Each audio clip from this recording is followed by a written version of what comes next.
evening from Vietnam. Good afternoon to you, Jane. Thanks a lot for spending your afternoon to join our program to celebrate also our 4th anniversary of this program, and to let us have the honor to interview you and sharing your stories to our global audience. And on behalf of the listeners around the world, we want to say thank you so much for that. Thank you, Ha. Thank you, Vivian. And I'm honored to be a guest on your show and the 4th year's anniversary. So really nice coincidence. Yeah, the honor is ours. So you've been to our country already, so you know it's very honor for our audience if they can have you to share a little bit about who you are and the work you do. Would you please do that honor for us? Okay. Oh, hopefully will not be a too long story. So my name is Jane Sum. I'm born and raised in the Netherlands, Chinese origin. I'm now back in the Netherlands. I'm living in The Hague, but I have been back for 3 years. And before that, I was working actually abroad in different countries. So I worked in China before, in Thailand, in Germany. And yeah, linking back to Vietnam, I was working in Vietnam. Not in Vietnam, but I was there often when I was working in Thailand. I think I was there from 2012 to end of 2016, and I was visiting Vietnam, right? Vivian knows that, and I visited you, and you were accompanying me, and I think Vietnam for me, what's coming up for me is that the people, firstly, all very friendly, right? But there was so much spirit of entrepreneurial spirit, right? People want to work, they want to build a better life, and they go for it. And I think that was really what is coming up for me when I think back of Vietnam. And for sure, the very good seafood I enjoyed, the very good food, and the very nice places. But I think that spirit people have, that mentality of wanting better and doing their best, is something which is I remember very well. you introduced about your amazing journey to us in less than 2 minutes, Jane, and that's not fair for our audience, okay? Oh, but you will ask me more questions, so I don't want it to be a monologue. So our conversation is designed for our audience to know more about your journey, and the path leading to what you've been doing these days, right? So we're gonna travel time together. And how does traveling time sound to you? Yeah, sounds good. Like I haven't been traveling back in time for a long time, so I'm also curious what will come up for me. So I'm excited. Yeah, we're excited too. So when I was little, I grew up in a very poor community in the middle of Vietnam. So we have a really good seafood there, way better than Ho Chi Minh City seafood, I think, because it's fresh. Okay. Yeah. But because we grow in a very poor community, so one night we have electricity. The next day, maybe a day or two, we didn't have electricity. Even when I met Vivian in America, her parents didn't even thought that there was no electricity in my hometown. So that was like in 2003. So my first dream about the works that I would love doing in this world is become an astronaut, so I can go into the moon and see how bright up there. So for Vivian, she always wanted to become a singer when she was young. Then when you look at it, right, life have took us to different directions and make us do things that really different from what we wanted to do when we were young. So Jen, when you were little, what was your dream about your future and the work that you are going to do? Yeah, that's a very good question. So I think I didn't have that really clear, like a dream, like I want to be a singer, I want to be an astronaut. But I remember when I was very little, I think I wanted to be a doctor, wanted to maybe study medicine. But I don't know, actually, somehow I did not do that. And I'm now thinking back, I actually don't know why. I still remember I had to fill in a form, and maybe I don't know whether in school you have that as well. You have to fill in a form, maybe elementary school. You have to write down what kind of profession you want to have, right? Who do you want to be? And I filled in actually a doctor. So thinking back, I don't know why did that change, right? I guess it was yeah, I'm wanting to help people. I was always a person who was very much, I think, focused on people, help people, see how I can help, and that is also lit my childhood. Maybe we will also come back to that.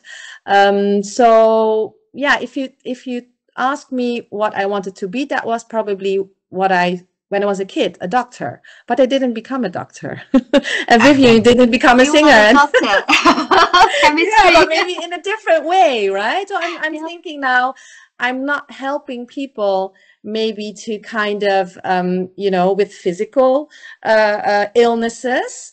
But now I'm kind of, I didn't tell you guys yet, right, in my very short introduction, that I'm a coach now, where I now actually see as a coach, I'm not like fixing or giving medicine or things like that, but I'm creating space for people, I think, to get to know themselves, and to also understand what's holding them back.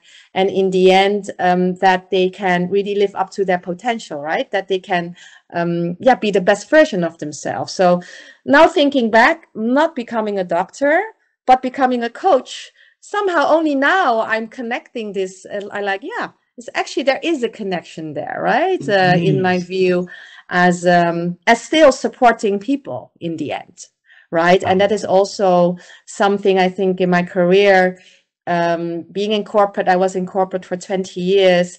The things which I think I mostly really cared about or really remember also, the moments are actually with the people, whether these are my team members or my colleagues or, you know, my clients. I think it's all about people. So somehow, you know, I'm already learning a lot, huh, Vivian? You know, not becoming a doctor, but kind of a different type of doctor. But it's about connections. And that is one of my, I think, important values, which I discovered on the way, that is giving me energy. Yeah. Wow. So now you are leaders, doctors, having leaders to get better in the way they lead and others. And Yeah, that's honey. what we have. The job is an honorable job to have, you know, because it will give a leader to do better job to lead and to create an environment for other people to blossom and to grow also. Yeah. So that's wonderful. And we always want that to happen, this kind of conversation, because it will hope for the next generation when the parents come home, right, and look at the dining table when they have the conversation at home. They talk about how great their boss are, how great their managers are, how great the workplace are, right? And that will give their children the hope for, you know, and the curiosity to go to the workplace when they get older. So that's wonderful.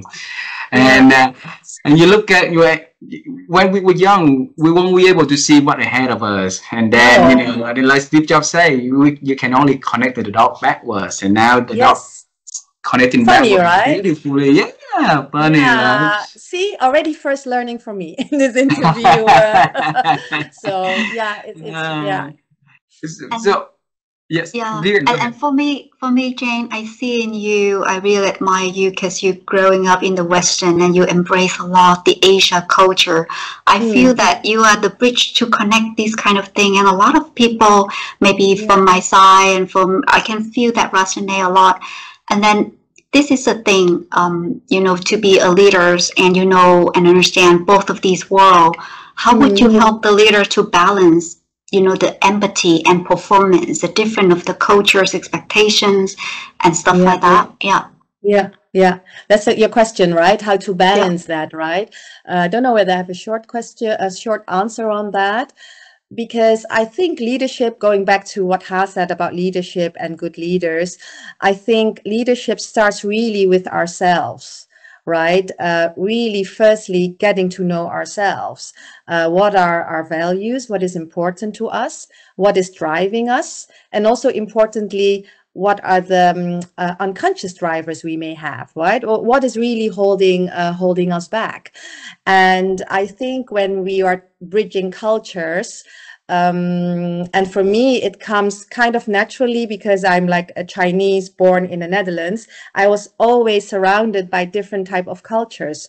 So I had the opportunity to get to know the Chinese culture, but I also have the opportunity to get to know the Dutch culture. And they're very, very different, right? And I also remember my first job after my PhD, I was working for a Japanese company, a Japanese pharmaceutical company, and they sent me to Japan for half a year with actually the target of bridging the different cultures, because the Dutch and the Japanese are also very, very different, right?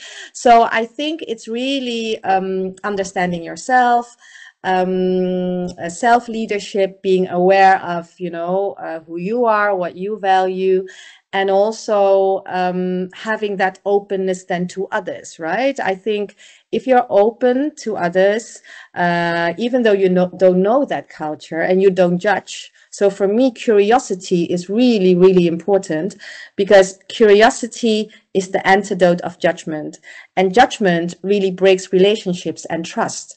So when we build that bridge to the other, to another culture, I believe is really bringing in curiosity, right? When people doing things, you think this is strange, I will not do that. Don't think in right or wrong and things like that, but really more like why, right? Trying to understand so that you can really build that relationship, right? That trustful relationship. I think you mentioned also, Vivian, the balance between the performance and empathy, and the empathy, right?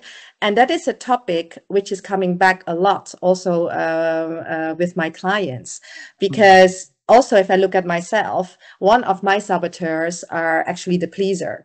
I'm from an Asian culture where, you know, you'll have to help others, right? I mean, in my family, at least, I was brought up in a way like you always have to be helpful, don't speak up too much, right? Especially the elderly, you have to have respect. So for me, that was actually quite difficult. Because the saboteur was always telling me, you know, if something is going wrong or keeping the harmony.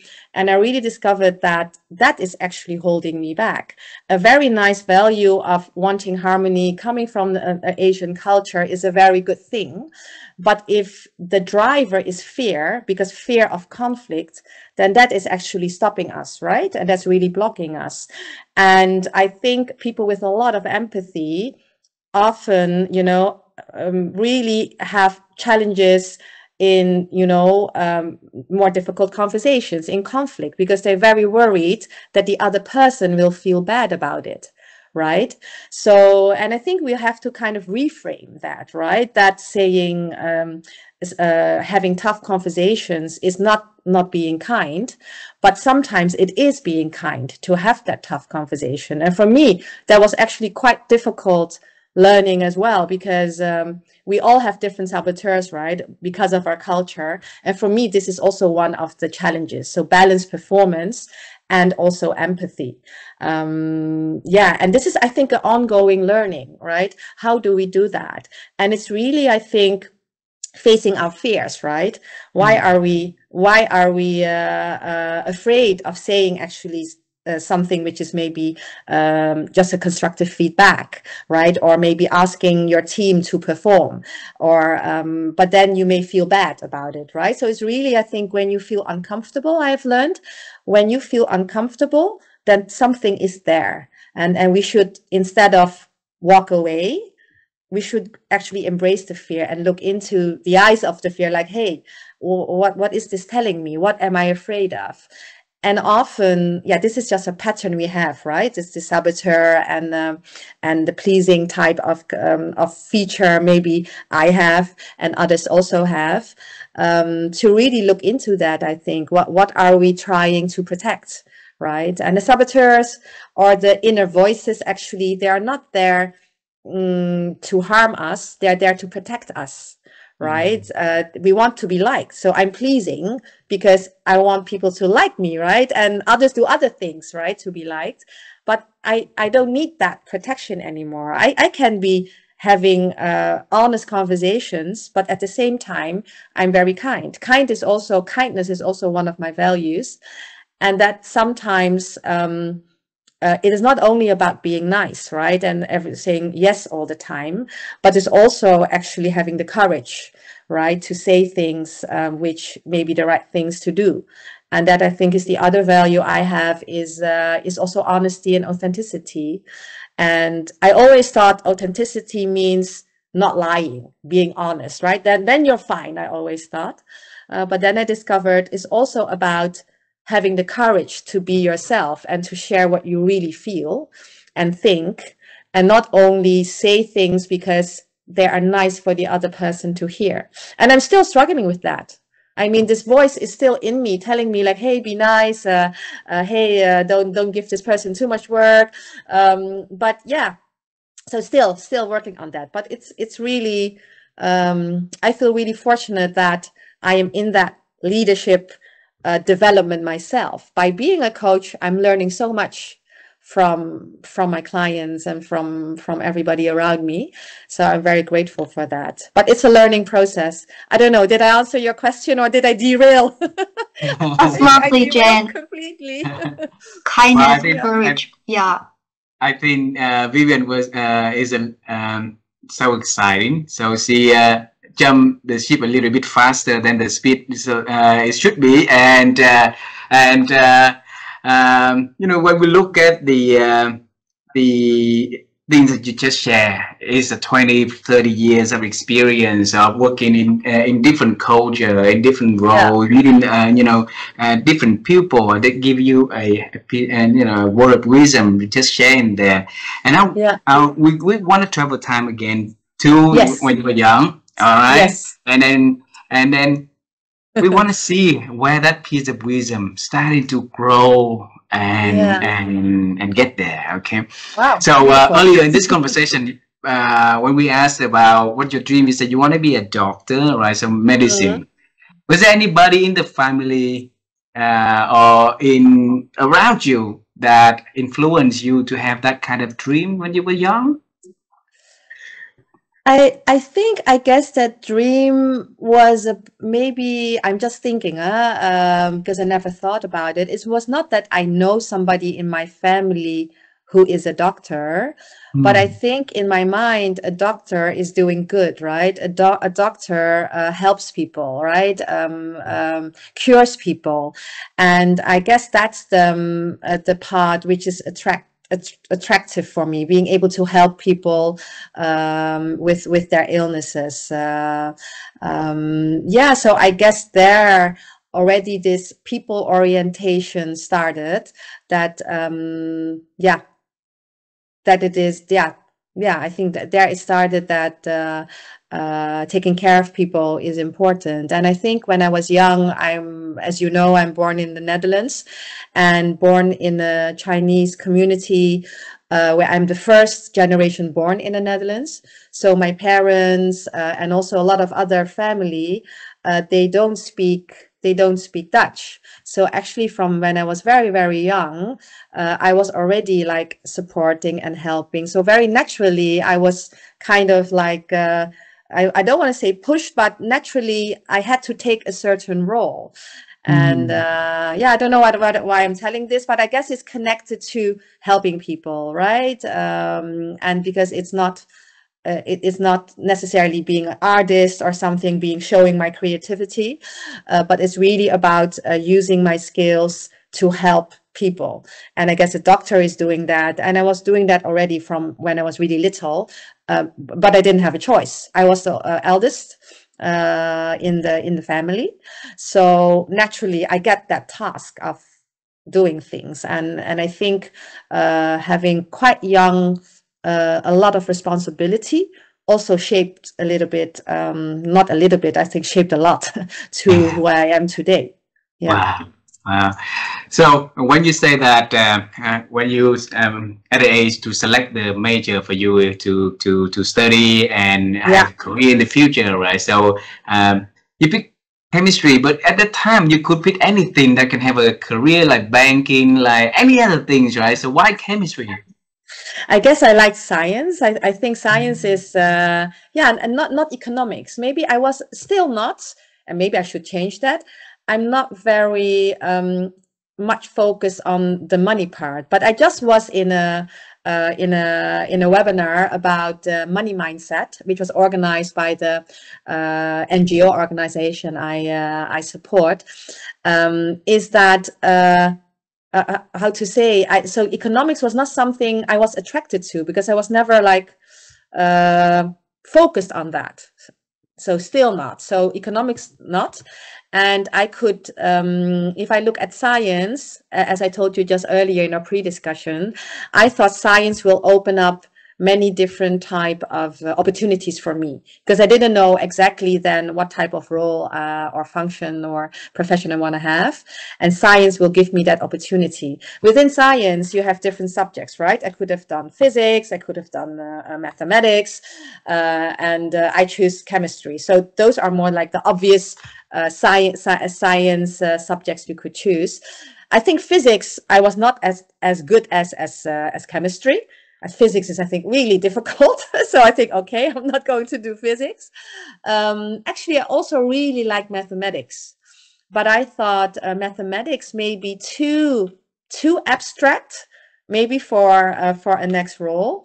And actually, I always liked my chemistry classes, you know, to make things, you know, to boil things. And that I had in my mind, I guess, right? Which is more a combination of doing things, practical things combined with theory. Whereas mathematics in my mind at that moment was maybe more onto the theory part.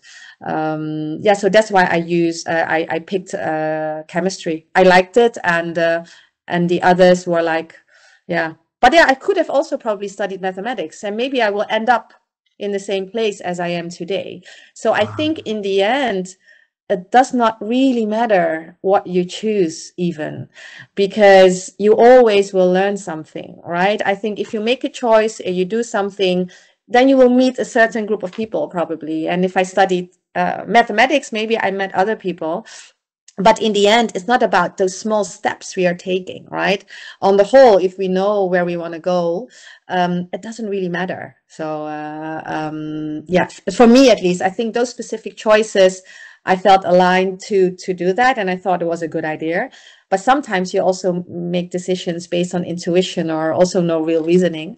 But in the end, there's never, at least for me, I've never really regretted the choices I made. And even though I didn't know where they will end up. So choosing chemistry was kind of like, yeah, maybe nice, and don't know where I will end up, but I'll see, and I will enjoy it. You can already see I'm not very much like, I want this, I do this. So yeah, so I'm not that type of person. It's more in the flow, I think, like what I feel like would be good in that moment. Yeah, so no plan, long-term planning actually. Yeah. Somehow, yeah. The reason I ask for it is because in the world full of noises these days, it's hard for people to make that choice, because you know, people will, you know, when you mentioned about curiosity at the earlier in this conversation also, right? People will be having curiosity a little bit here, and then they drop the ball, and then having a little bit curiosity here, and then drop the ball. So not only that you get into the major of chemistry, you got your master degree and your PhD degree also from there. To me, it was like a lot of time investment and commitment in that. Bring us to those moments when you make those, you know, like big investment of time, energy, and resources for you to go into like the PhD program. Yeah, I think also there I decided, I think when I went to my PhD, it was also in a period where the economy was not necessarily very, very good. And a lot of people who studied chemistry with me, they went to IT. It's around that year 2000, you know, just before that, there were a lot of jobs in IT, but I didn't want to go to IT, right?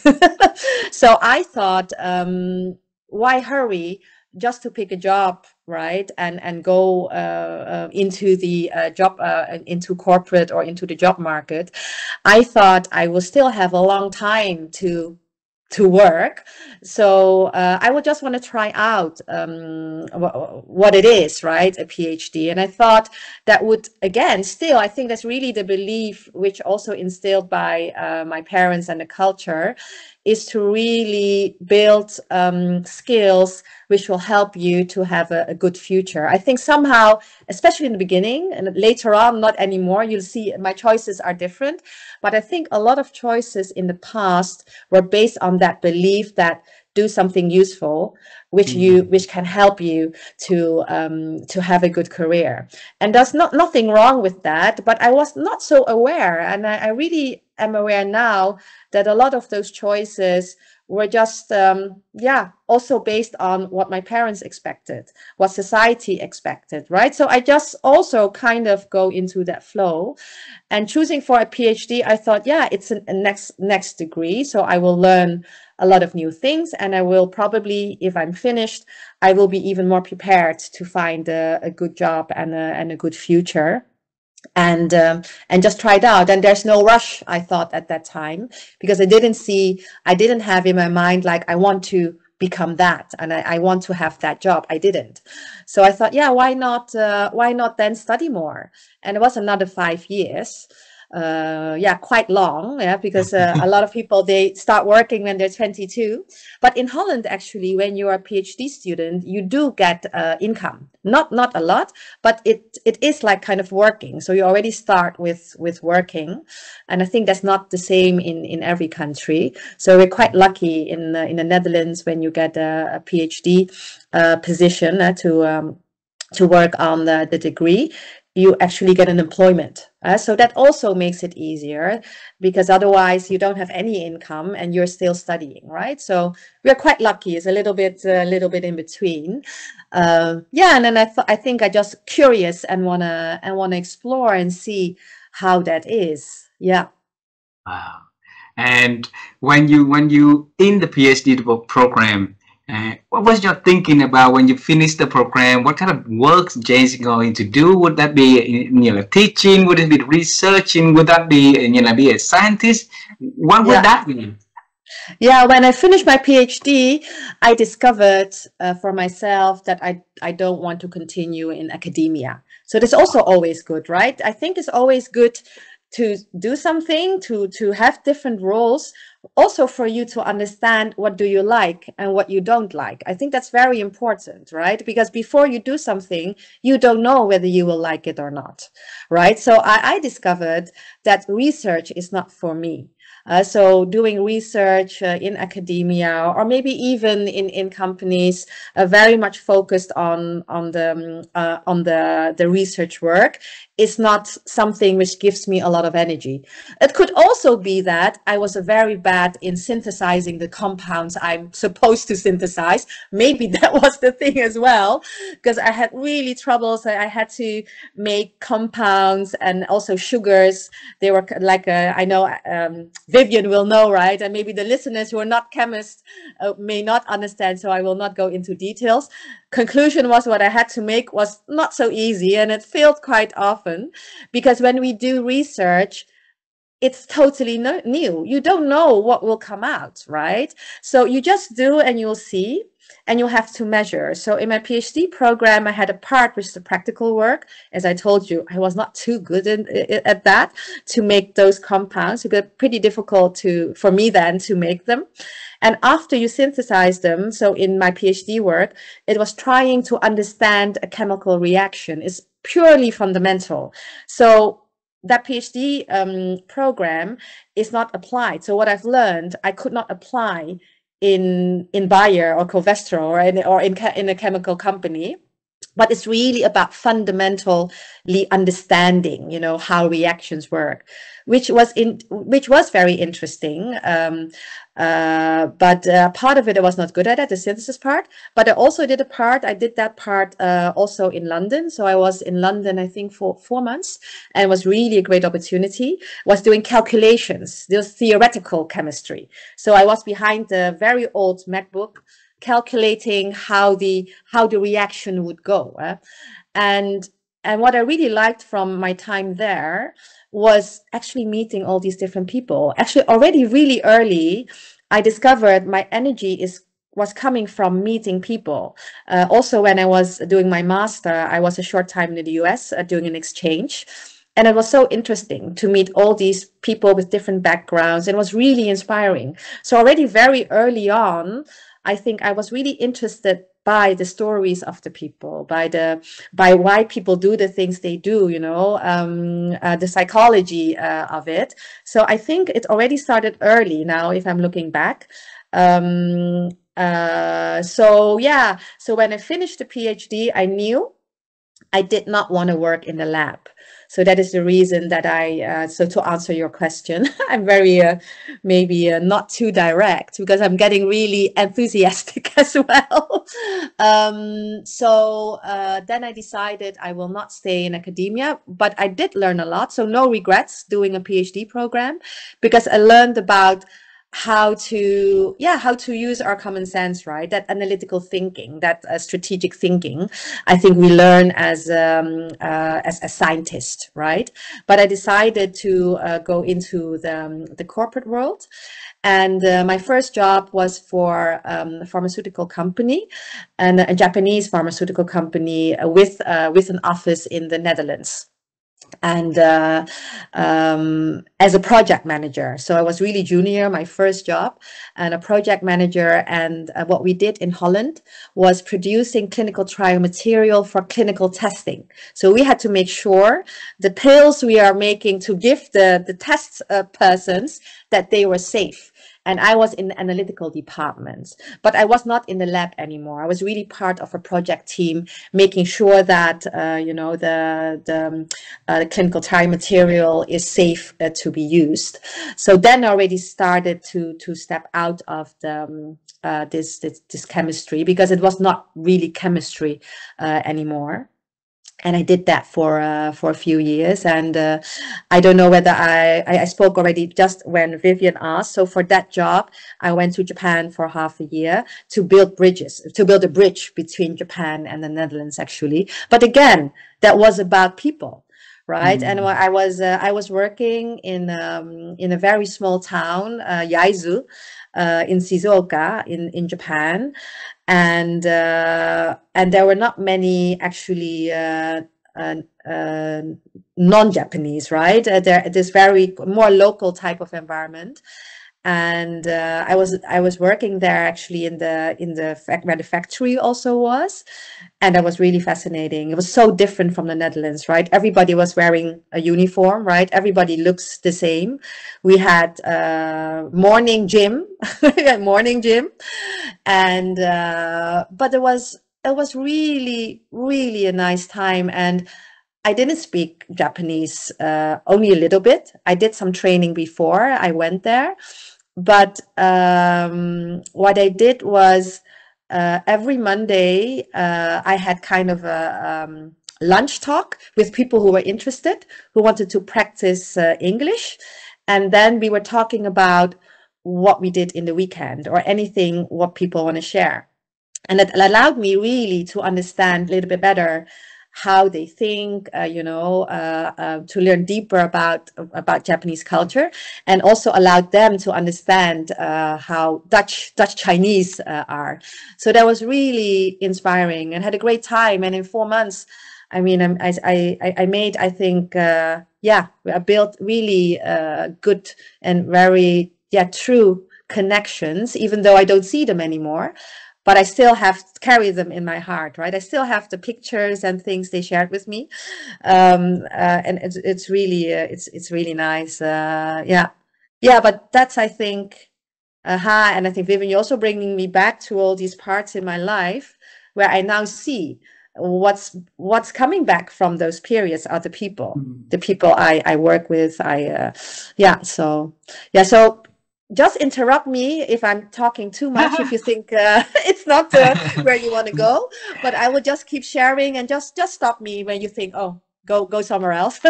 So wow, yeah. It's very inspiring. I wrote it here, the through life for your story in here is all about the people, right? When earlier in your life is the belief from other people put into your world, you know, that led you to the to study chemistry, and then after that is the whole journey of belief also for self-discovering, you know, discover that what you like, what you not like. And Yes. it's really hard for a lot of people from academia or scientist world Yeah. to, jump out of their comfort zone Yeah. and then jump Yeah. into the whole new world of Yeah. corporate. It's really scary and really different, right? Yes. So what are the beliefs that you had for you in order for you to not only into the academy and not in the corporate world, but also go into the top level, in the global role as for the corporate? Yeah. I think one we talked about already, I think, is curiosity, right? Being curious how it would be somewhere else. And I think it's very interesting. Somehow when I was younger, I was not so confident, actually. I was also quite shy. Many people tell me, I can't imagine you were shy. But actually, when I was young, I was really pretty shy, especially high school or elementary school. And I think the belief, somehow, I just trust the process. And I also somehow, even though I am shy and I'm insecure, somehow I still trust myself maybe as well, right? I trust when I jump into corporate, it will be fine, because I think in my life, I made quite big jumps, like in, coming from academia, going to corporate, starting in maybe as a project manager. Then I went to China and I did something totally different. I worked for a HR firm. And then starting, actually, my first job more related to chemistry was with Bayer Covestro only in 2008. And then starting in a technical area, I went to a commercial area, which was really new for me as a scientist. Also, actually, really scary, right? People maybe will say. But in the end, somehow, also moving countries, right? From China to Thailand to Germany and then back. Somehow, those bigger decisions are sometimes even easier than those smaller decisions, like what should I cook tonight? What do I buy in the supermarket? Maybe you recognize that sometimes these small things are like, oh, I don't know. But those big things, I guess, it's still, aligned with my values somehow, that it feels good and that I follow and trust myself and my intuition that they are okay. I think it's really something about aligned with who I really am somehow. And then I can just jump and see, because I think I trust the process, I can always learn something out of it, right? Even though it's very scary, I can always learn. And I think there was this saying, I think from Einstein or even maybe Mandela, maybe both, they talked about that, like, you will actually never fail, or you learn or you win, right? Or you, so you always will find something positive. And it's not about toxic positivity, because also my life has ups and downs. But I think it's really about the mindset. I really truly believe that's really important, that we understand, how our beliefs and perceptions, actually how our beliefs has shaped how we see the world, right? And how we see in what situation we are, right? Because if we are all three of us in exact the same situation, we may see it totally different because we have a different lens, right? So to understand your lens, I think, is really, really helpful. And our lenses are also changing. When you are stressed, we see the world in a different way, right? When we're feeling good, we see the world in a different way. But I think it's so helpful to step back and to see, like, hey, in what mindset am I now? Am I stressed, and why? So I don't know how we come to mindsets, but you were asking about, about those decisions. But I guess it's really coming back to alignment with our values. And understanding, the different mindsets we have and maybe also other people have. Does it make sense? It's beautiful. I don't know whether it makes sense. It is. And I can see like a lot of changes along the way, right? It's new learning and stuff like that. Just really pick it out. Is there a moment of doubt you may have? Is this my right choice? And how would you navigate to be trusting the system again, trust yourself again to carry on? Yeah, yeah, a very good question, Vivian. So when do I have doubt? Yeah, I guess the doubt is, yeah, so I'm thinking of the big decisions I made. Um, I guess when I doubt, then if you look at the mindset of doubt is actually something which is giving you stress, right? Which is also draining energy. I think what I always try to do, I'm sure I have moments of doubt. Everybody has moments of doubts, but is to take a step back and get yourself out of that mindset of doubt. And what brings me, I think, to a mindset of learning and of taking an opportunity is curiosity. Yeah, so for me, that's I think which can help me. And also, I'm just thinking, because I'm thinking out loud, what is helping me to get out of a more stress type of situation is, I think, yeah, also maybe remembering, trusting the process, looking back, how often did really things go wrong, right? Because sometimes we are voices who are telling us not to do things, like, oh, they try to protect us, right? These are the saboteurs which I'm talking about.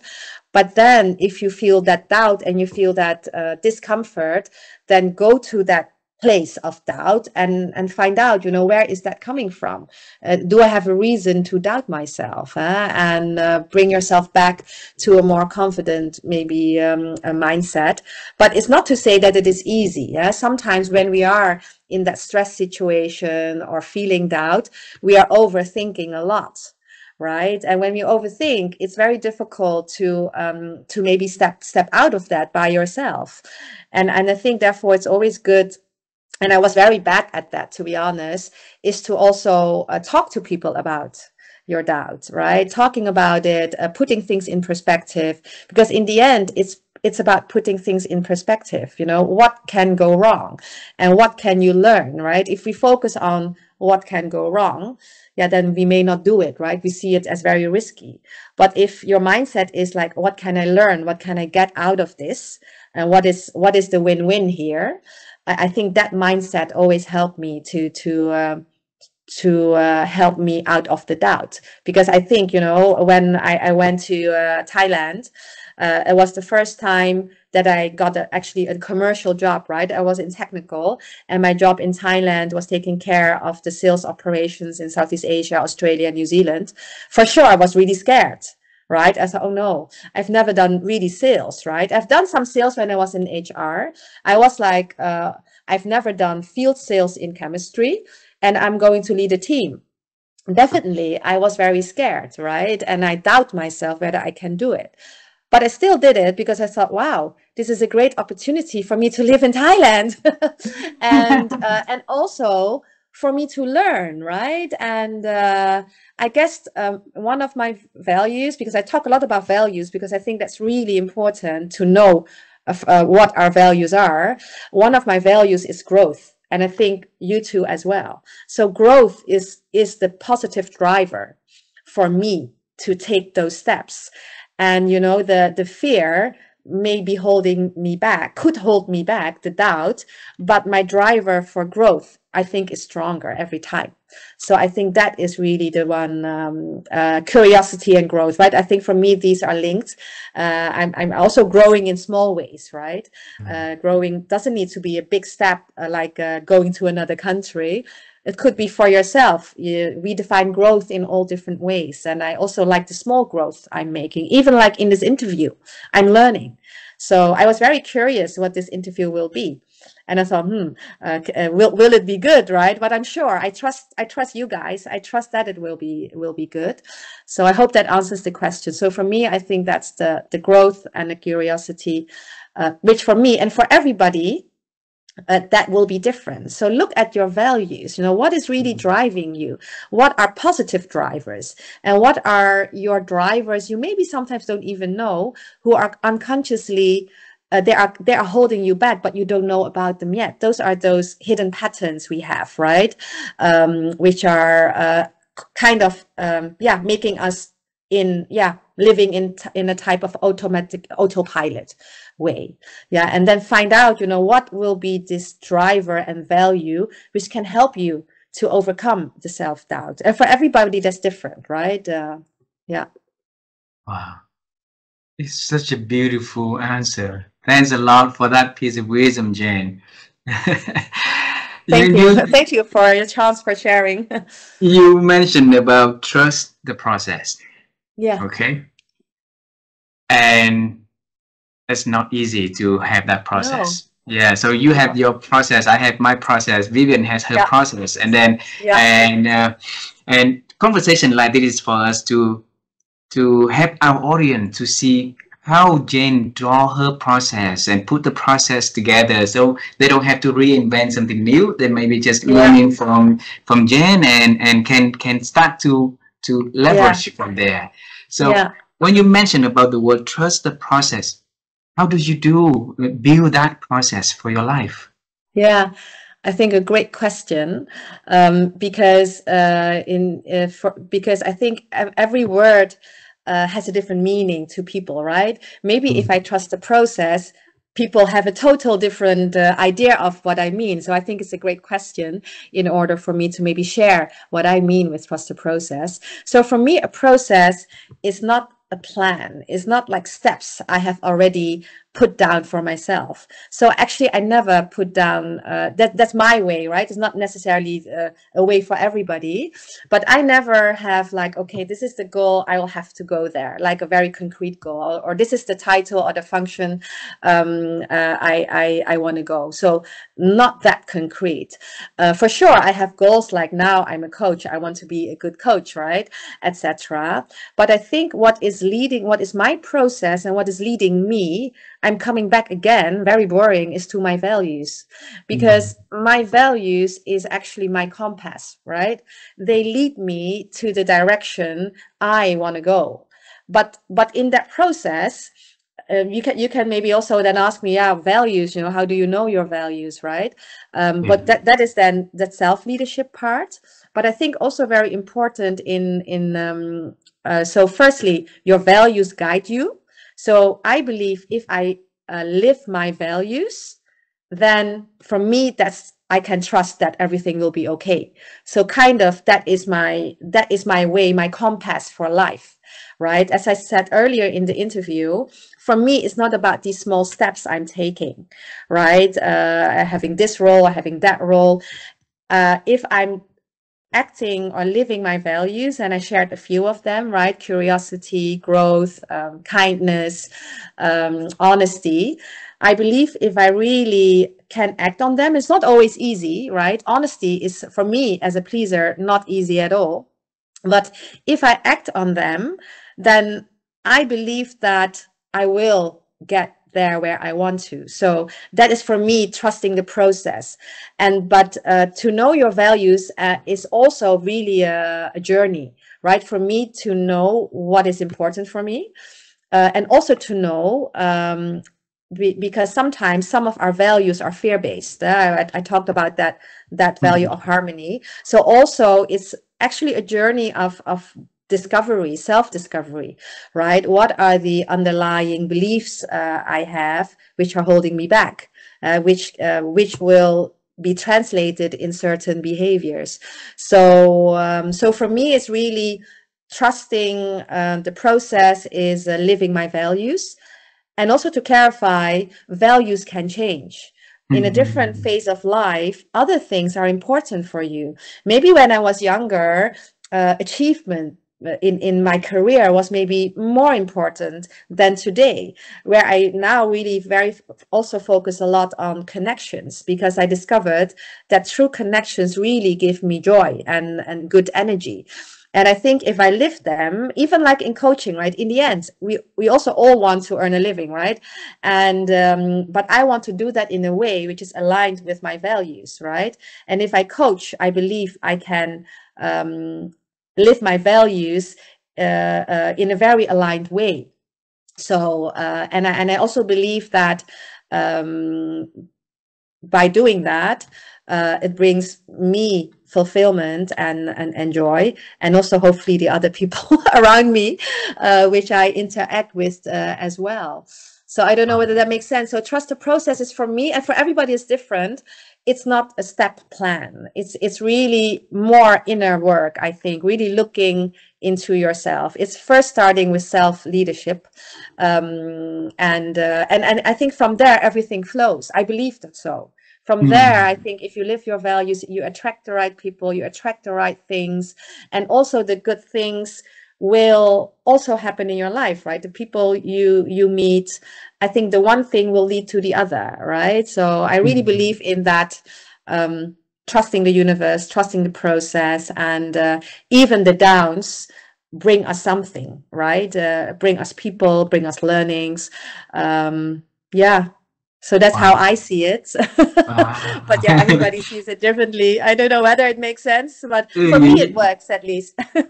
You mentioned one thing here is very, very important, is trust, and then, keep doing that, because at the, the result will come, right? And I want our audience to have that belief for themselves also, to have the strength to believe that good things will come if they keep doing the right things, right? And a lot of us, a lot of people give up a little bit faster before they see the results. So I want to seek from your advice on how you've been able to be having that curiosity plus the courageous to stay with your path a little longer to see the result to come. Great question. A very actual question, what's happening to me now, for example. So I've been coaching for some time. I'm doing a coaching for companies as a freelancer. And the beginning of this year, I decided I also want to build up my own business, my own client base, right? But that means you have to do marketing. And I've never done marketing. We have done marketing for products, right? Technical marketing, Vivian, but I've never marketed, my services. So for me, I'm really middle of that process of, showing up consistently, trusting the process, and trusting that it will come. And also, again, I think that growth value helps me because I've learned so much about marketing, about sales funnels in this way. And that keeps me, I think that keeps me also going, that all the things I do is giving me is giving me new learnings. So that gives me energy. So that keeps me going. And also, for everybody that's different, right? Finding something because I think it's very important to be aware of your energy. Right? Energy management. What is draining your energy? What is giving you energy? When we don't have energy anymore, we will stop. And we will stop maybe too early, and that's really a pity, right? So also really being aware of that. And I know for myself that that the growth part would be good. And also, actually, I joined a business coaching program, because I know that, it's good to learn together, to be inspired by others, to having connections, to having a community. So I think also don't try to do alone. Maybe for the audience. If you have a journey, if you have something you want to do, ask for help and make connections with people. And I think that's very important. That also for myself in the past, when I look back to my struggles I had, is that I tried to do everything by myself. And now I'm getting better at, asking for help. And that's also, I think, related to confidence. So maybe when I was younger, I had the feeling I had to know everything, And if I ask somebody, that maybe means I'm not good enough, right? I'm not smart enough. And I think the older I am, the more I'm not fearing other people's opinions that much as before. So that pleaser voice is quiet, is much more quiet now. And and then also really look at communities and people who can help you. Accountability, I think for me, I realized that is very important to have an accountability partner or a community. So also just also be smart about it, right? What can help you, and what is possibly stopping you from continuing. And it's also for everybody very different. But yeah, find out what your barriers could be, and do something about it, depending on the things which are blocking you. Wow. Yeah. Wow. Yeah, but I'm still in the process. So I'm now trusting the process. I'm doing the work. I'm showing up. I'm learning so much. And I shared in one of my posts 6 months ago, I would have never thought I would be sharing personal stories online. And I'm having this interview with you now, right? Sharing my story. I would never thought actually in the past that my story was valuable enough to be shared. I still sometimes have that, right? Like, hey, is my story interesting enough? You know, I still thought, look, hi, and Vivian are inviting me for this interview, but who am I to tell people my story? But I think, yeah, I get very good feedback also on my stories, that if it's only a small inspiration or insight which can help people, why not, right? So, and that is also actually my a kind of my mission or purpose, how you want to put that, is I hope that with every interaction I make, I can have a positive impact, right? And that's why I really believe that coaching can be so powerful, right? Going back to your story about how what you were telling earlier about stories about good leaders at the eating table to inspire the kids, that, you know, I think if we can, because I see so many leaders struggling, and that's normal, we are all humans, but they have impact on their teams, right? So if those leaders can first help themselves, right, understand themselves better, also acknowledging also the areas which are maybe not so good. We all have shadow areas, right? And if they can work on themselves and feel better and accept themselves as well, and they can be more authentic, right, towards the people they work with, it will have such a different impact on the team members. And those team members will have a different impact again on the people they interact with. So I really see that as a ripple effect, even as one coach, one person, right? It's one person at a time. You mentioned that earlier as well. One story at a time, one person at a time.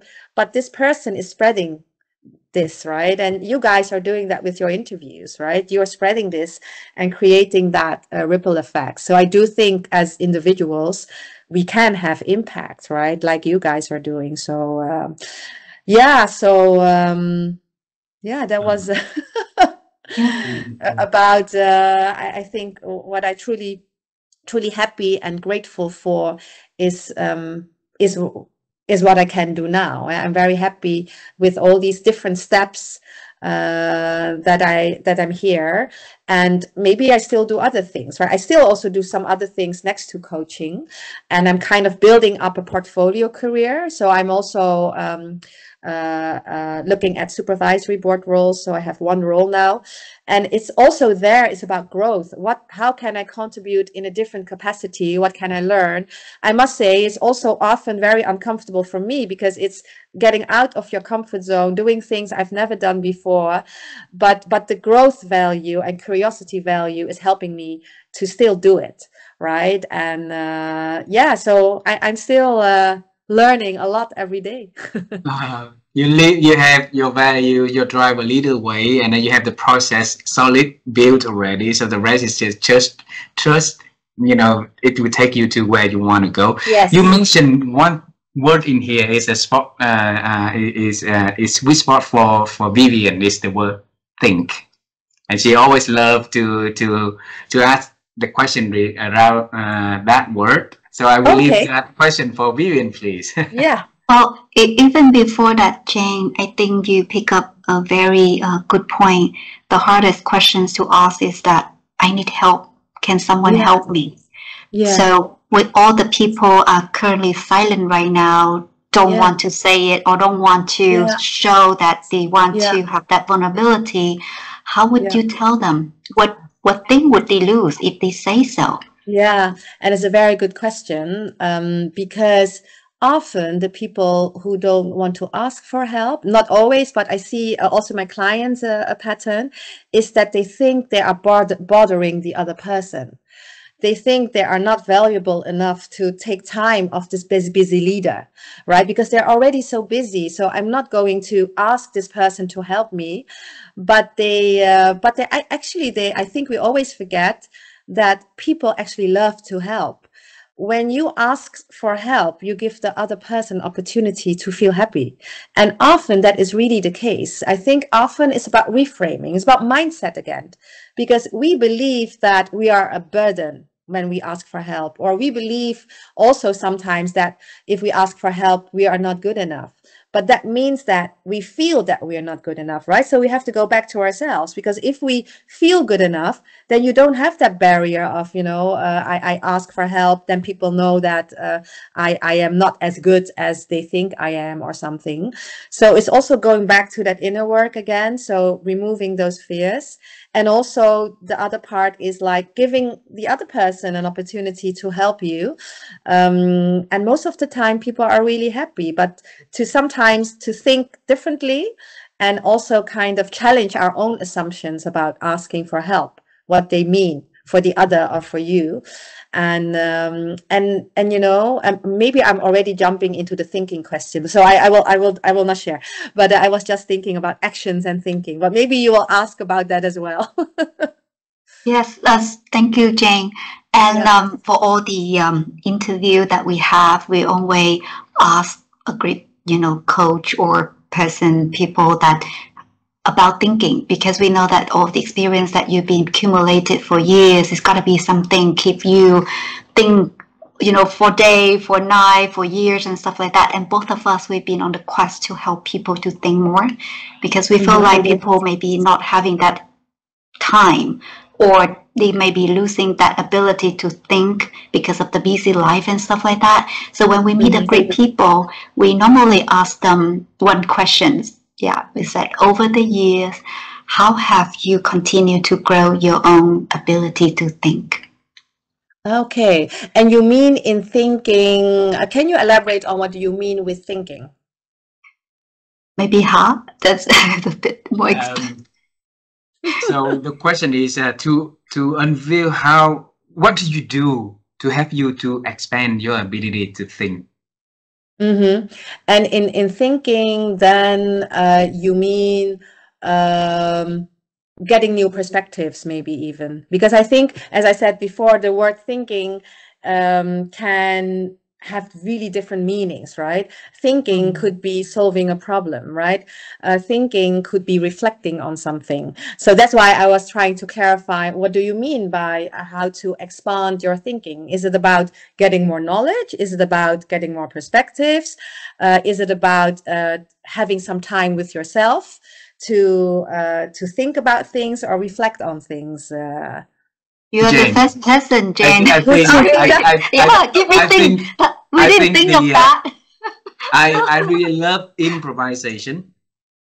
So we don't want to stick with one way of doing, like you say, right? So it's a growth for us to learn from you. So you can share whatever you feel you want to share in terms of thinking. And yes. Yeah, and you just improvise. I love that too, because I like that flow, the fluidity. Yeah, I guess what was coming for me, very interesting, I was thinking that we also should be careful of not overthinking, and we have to take action as well. So there is a balance between thinking and also sometimes have the courage to do things. Because, and you know that probably, and I definitely know that, right, from cognitive behavioral therapy, what we think determines how we feel, our emotions and feelings, and that determines actually how we act and how we behave.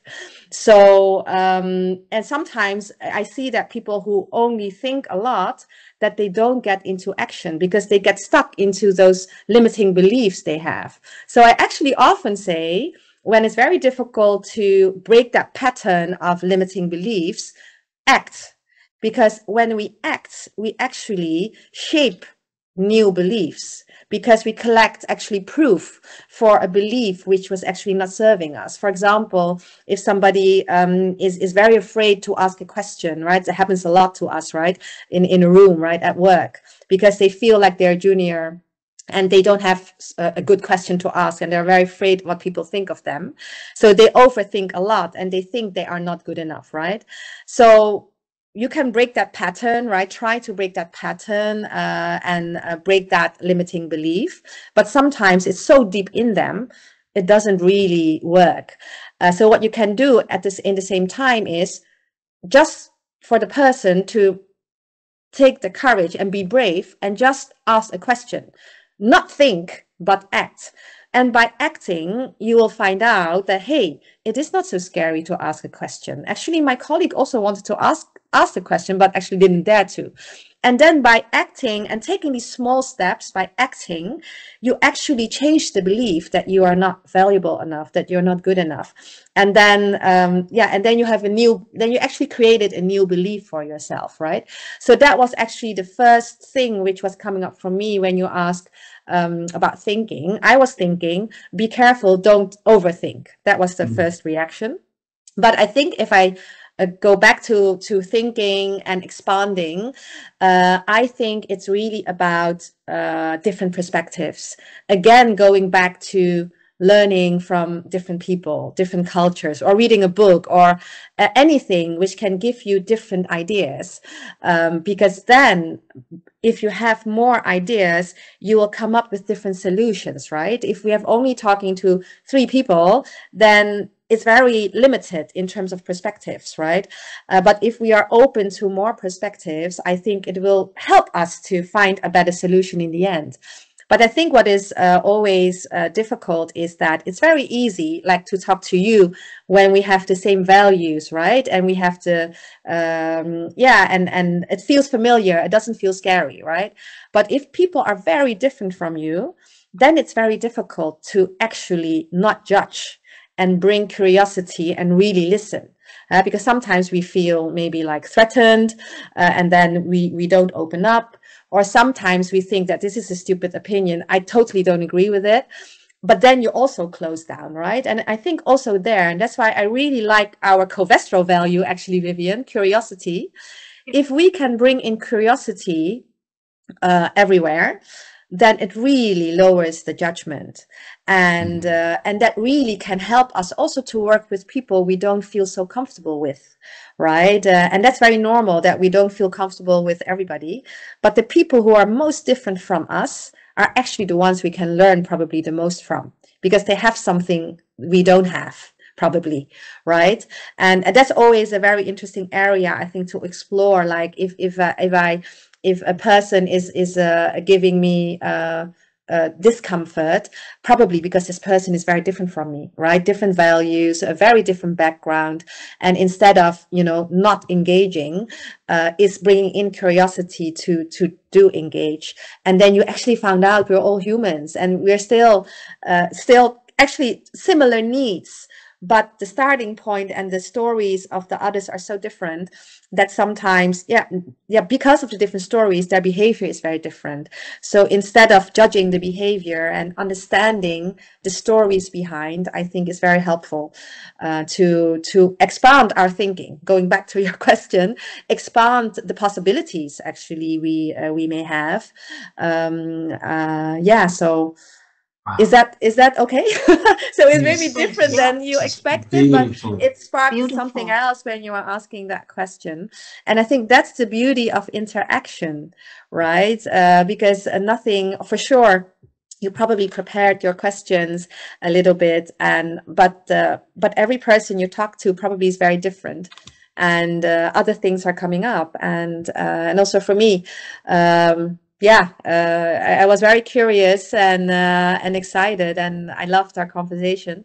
And I truly hope that it maybe can inspire or give some ideas, and maybe even just different perspectives, right? People don't need to agree with or even do what I do. Definitely not, because we're all different persons. And I also think that we should not copy other people, but we should find our way, right? Our process, our values.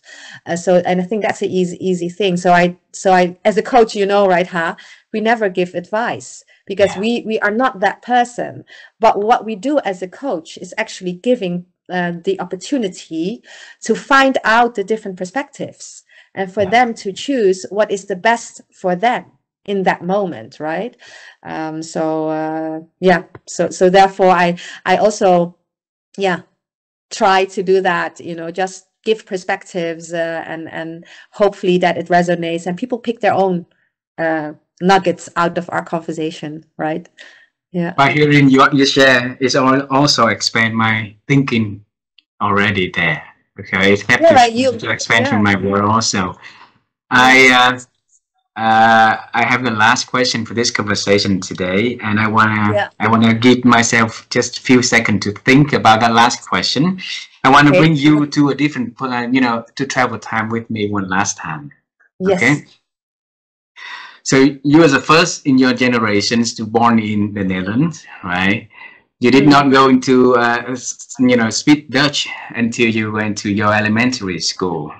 And you live your life helping other people always in the core of, the work that you do. And as I remember about this conversation, so many beautiful things. One of the beautiful things that pop up is you always believe and let other people outside of your world to tell you what's good about your future. So definitely curiosity always inside of you, Jane, for a long time. That definitely have the moment that you ask, why do you need to do that? Why do you need to listen to other people? The world is out there and you can explore the world yourself. I want to bring you now, travel with me and Vivian to see that little girl when she had the moment of doubt in your life, and you share with her the wisdom that you've been having in, traveling the world, leading organization, leading teams, leading the industry, and having leaders now to getting better. You want to talk to that little Jane about the work. Yeah. What would be the one thing that you're going to tell that little Jane? Yeah. Trust yourself. I think trust yourself. And in the end, I think, I think that's important. Self-belief, right? Trusting yourself, that no matter what comes, right? You can do it, right? There's always, you always win. You always learn, right? From anything. So, and I think I'm happy that I think somehow, even though I was shy, even though there were ups and downs, so somehow there was unconscious that feeling that, it will be okay, Wow. You have been a coach for the whole time that I've known you. The first book that you gave me, Strength Fighter. You're not going to tell me what I'm good at. You have to figure it out. But that is so important, right? I think we can talk for hours, but maybe just one thing, because you brought that up.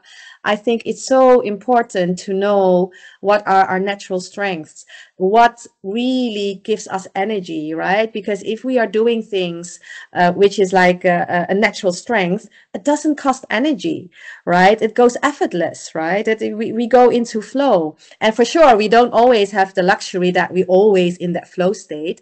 But I think when we look for roles, when I coach clients, this is also a very big part. So I always talk about values. I always talk about mindset, and I always look with them, what are they really good at, but also, what gives them energy, because all related is about energy management. And when you know your strengths and you can really use them in your work, you will be so much happier because it will flow. And for sure, maybe 5% of the things that you don't like and frustrate you, but that's okay, that's normal. But if the biggest part is able to fill your tank or, charge your batteries, then you can keep going in a very light way, right? And we don't want to feel heavy. We don't want to feel pressure. And maybe one equation I always use, and which I would like to share as well, if you don't mind, is, and I think a lot of coaches use this, is performance is potential minus interference, minus stress. So if as a coach, I try to help my clients to find out what is interfering them, what is blocking them. Imagine you can remove a big part of that, your potential, you can live up to that potential, and then your performance will go up, right? And it could be very small things. Sometimes maybe just drinking too much the other day already lowers us performance, because that's the interference, right? The potential didn't change, it's in there, right? But yeah, how to let have that coming out, I think, is really important for leaders to do. And yeah, so I think that is an important part of that work I do, which I really love. Is to get the best out of the people and also out of ourselves, right? And the Strengths Finder, the link there is that sometimes we don't know what our potential is. So a big part is also discovering that, right? I mean, because if you don't know, you can't use it. So it's that equation looks simple. It's about the interference part is simple, but sometimes that potential part is also like a kind of a puzzle, right? Oh, what am I good at? What's giving me energy, right? And that's and I think that's also very important to look at, and that will help us, I think, in our career choices, and makes us. And sometimes it's just exploration. We go in a job and think, oh, this is draining my energy, so this is not what I need to do, and from those choices we learn a lot as well. Yeah, absolutely. We tend to overlook that big part. Yeah. Yes. Yes. Yeah. Thank you. This is the best, 4-year anniversary ever for us. The anniversary, it's out of expecting. We didn't even remember this is our birthday, the 4-year birthday for the program. That's so funny. Having the wonderful conversation like this make us feel like we so enjoy doing what we do, like you say, and make me feel like life is so blessing. Thanks, Jane. Thanks a lot for being so generous to spend your Friday afternoon to join our program, to share your amazing story. A lot of wisdom in here for us to feel confident, to discover the world, to believe in ourselves, to let curiosity lead the way, to have the moment to step back when we have doubt and ask questions, right? Don't overthink, ask questions, to reflect and be able to move from thinking to the doings and then learn from there. I think is a lot of good things that you share in this conversation today. And believe in ourselves, have that big belief that things will work out itself. And I have the belief that we're going to meet you in person one day soon. Yeah, and I hope so, Vivian, to see you again and meet you for the first time, in Vietnam or in the Netherlands or maybe somewhere else.